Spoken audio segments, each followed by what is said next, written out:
तो बस फिर मैं हूं ना आपकी जगह इस घर में। अबरार भाई का तो मुझे लगता है दिमाग खराब हो गया। ऐसा कैसे होगा? ऐसा किसी को कोई एतराज नहीं है। आप बस अपना ख्याल रखें। कोई एतराज है तो बताएं। कोई एतराज नहीं। अबरार से मेरी बात तो हुई थी, शायान तो नहीं आना चाहता मगर अबरार इंसिस्ट कर रहा है। क्या मतलब है असद? अब मैं सबके साथ डाइनिंग टेबल पर बैठकर भी खाना नहीं खा सकती? हाँ माना ईश्वर छोटी है, लेकिन क्या बड़ों को छोटों की इज्जत का ख्याल नहीं होना चाहिए?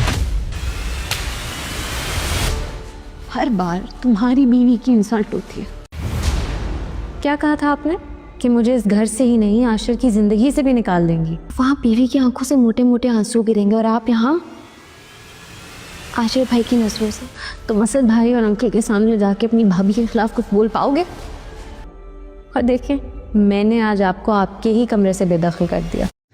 जब से खबर मिली है कि आयशा माँ बनने वाली, सब उसका बहुत ज़्यादा ख्याल करना शुरू कर दिया है। ईशन ने भी घर को संभाल लिया और किचन को भी बहुत अच्छे से संभाल लिया। सब घर वाले उसके खानों को, सब चीज़ों की बेइंतहा तारीफ करते हैं। सुनकर आयशा काफ़ी ज़्यादा परेशान हो जाती है कि अब तो ईशन की वही हैसियत होगी जो मेरी हुआ करती थी।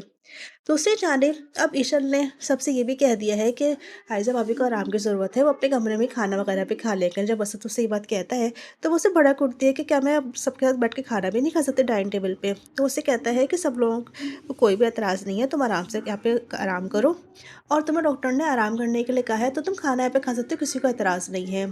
दूसरी जानिब अब ईशन आयशा से बदला तो ज़रूर लेगी, क्योंकि उसने उससे एक दफ़ा कहा था कि वो उसको आशिक की ज़िंदगी से हमेशा के लिए बाहर निकाल देगी।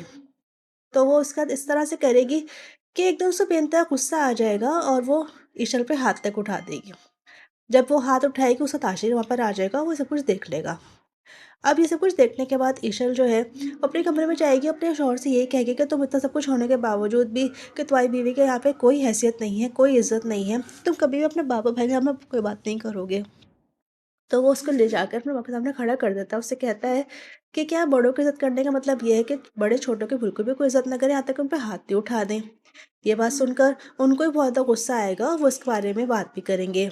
दूसरी जानिब अनाया है जो कि अपनी बहन से कह रही है कि आप तो चाहती थी कि वो उसकी ज़िंदगी से निकल जाए, अब तो बहुत बड़ा मसला हो गया है कि आपने सब कुछ करने के बाद अपनी हैसियत इस घर के अंदर काफ़ी कम कर ली है।